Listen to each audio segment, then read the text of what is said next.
G'day friends, it's Ben Pfahlert from MTS and I'm recording 2 videos on MTS support raising.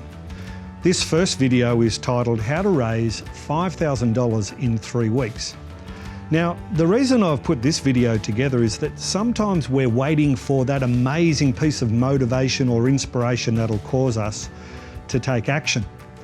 But in lots of things like Bible reading, prayer, ministry in general, sometimes we've just got to take action and then after that we'll get inspired and then we'll be motivated. So this video is to help you to get going on support raising in your ministry apprenticeship. How do you raise $5,000 in 3 weeks? Well, it's a 5-step process that I'm recommending to you, and each of the 5 steps start with a P. Now, before I outline those 5 steps, I'd love you to Google MTS support raising, and if you click on the first link in that search, then what you'll do is you'll discover a small but valuable treasure trove of support raising resources. Now, the one right at the top of that page is the MTS support raising handbook. So I'll be referring to that throughout the 5 points that I'm going to raise, the 5 Ps. Okay, so the first P is create a partnership portal. Now, what you want to do when you're doing support raising is you want to have somewhere online that you can point people to, a portal where your partners can go and see how you're travelling and where things are at. A partnership portal will feature things like a photo of you and a photo of the ministries and the people you're doing ministry with. It'll have your prayer points. You really want people praying for you. And it must have a financial update. It must have something like a thermometer or a very clear indicator there of what your needs are and how far short of those needs you are, or indeed ahead. That partnership portal is really important. Now, if you're an MTS scholarship apprentice, you'll automatically have one of those produced for you and you'll have a thermometer there. If you're not an MTS scholarship apprentice, then I'd encourage you to create a partnership portal either on the web or on a Facebook page. You need somewhere to point your supporters to, your partners to. So that's the first P, a partnership portal. The second thing is you need to select people to ask to support you. Now, how many people should you approach in the first instance? Well, I'd encourage you to approach at least 10, far better if you approach 20. Now, the question might arise, who do I choose to approach? Well, what I want you to do is go to page 27 of the MTS Support Raising Handbook, and what you'll find there is a blank page, and on that blank page there are a number of columns. Down the left-hand column is room for you to write the names of people that you know from your different networks. Now, what kind of networks are we thinking of? Well, often Christians who are likely to do a ministry apprenticeship have lots and lots of networks of people. So they'll have high school friends. If they went to university Christian group friends, they'll have friends that they know and have ministered with from church. They'll have been to Christian leadership conferences or leadership courses. They'll also be people, obviously, who have a nuclear and extended family. So what you want to do is write as many names down there as you can of people who know you and love you. Now, you'll notice on that page also that there are columns next to the names. So those columns are access, capacity, and likelihood. So let's choose a particular person. It might be Bill Bloggs. What access do you have to Bill Bloggs? Is he someone that you can get in contact with easily? If he is, then you'd put a 9 as a score out of 10 next to Bill Bloggs. What about capacity? What kind of capacity to give do you reckon Bill Bloggs has? He might have finished his training as an apprentice carpenter last year and it's his first year out. And you think to yourself, well, he is earning a wage, but I don't think it's a massive one. But I think that I can probably put a 6 out of 10 with respect to capacity. And then the third column is likelihood. How likely is Bill Bloggs to support you? Now you might say, but Bill Bloggs is rapt, he's always so enthusiastic about the ministry apprenticeship I'm about to embark on. So you might put a 10 out of 10 there for Bill Bloggs. So what you do in the final column is you add up all the scores so that you get a score out of 30. So let's say that you've got 20 names written down the left-hand side of this page. Then you've got all the scores on the right-hand side. What you do is you highlight the 10 highest scores.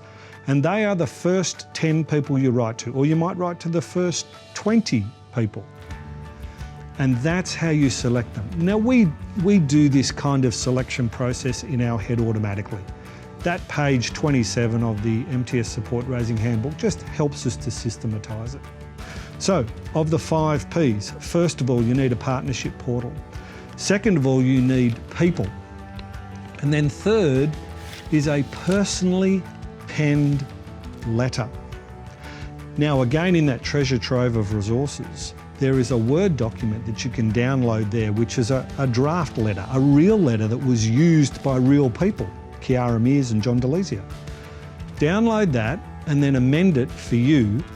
And then what I want you to do with it is take that letter and send it to people via snail mail. Now what you do is you get the gist of the letter correct, but you handwrite the people's names. You personally sign it in a pen that's a different colour to the ink, so do it in a blue pen, and you personally write a PS with a note that indicates how you have a connection with that person.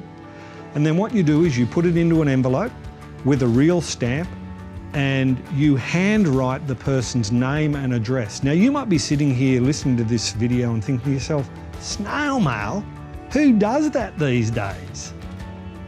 Well, that's precisely the point. No one does.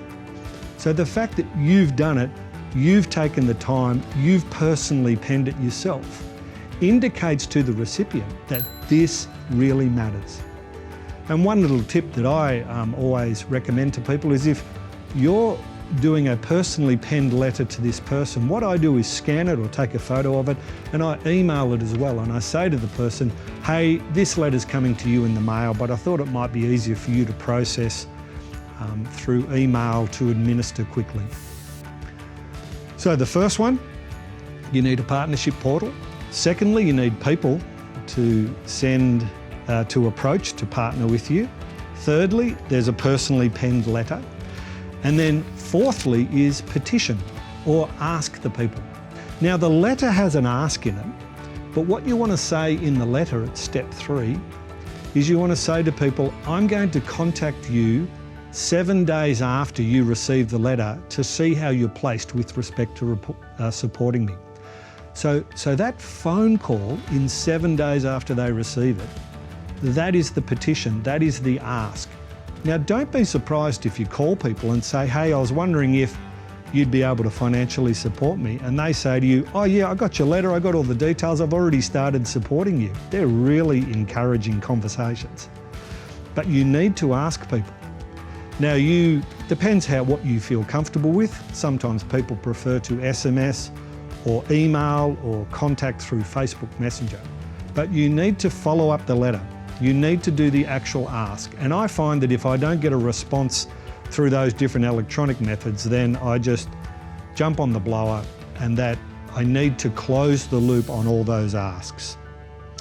Now, what's the 5th P? Well, the 5th P is publicly declare the need. Again, on the website, in that treasure trove of resources, what you'll find there is a PowerPoint slide. So what you want to do is take that PowerPoint slide, amend it so that it's suitable to you and your apprenticeship. And what would be great is if you're interviewed at the front of your church or your public gatherings or whatever the main gatherings are of your Christian community, and get interviewed either by the senior pastor or your trainer if they're a different person, and get interviewed about your apprenticeship, and get interviewed about what you'll be doing and what impact you hope to have under God for the gospel during your 2-year apprenticeship. And as you say to people, this is what I want to do and this is the need and this is what we've raised thus far, you're publicly declaring the need. It allows people who perhaps aren't on your list already to engage and become financial partners. It allows people who perhaps don't know you that well to start praying for you, or Bible study groups might take you on as a sort of a link missionary, but publicly declare the need. So friends, 5 simple steps, 5 P's to help you to raise $5,000 in 3 weeks, to really kick along or jumpstart, pump prime your apprenticeship support raising at the beginning of the year. And I think you'll find if you get that underway, not only will you raise the support, but what's more important is you'll raise that partnership momentum with people in your Christian community. I hope you find that helpful. Remember, do a Google search, MTS support raising, to find that treasure trove of resources. And I hope that you have great success as you partner, as you lock arms with God's people and walk forward to growing the gospel in your particular network. May Jesus be glorified as a result of this partnership work and the ministry that you do. Thank you.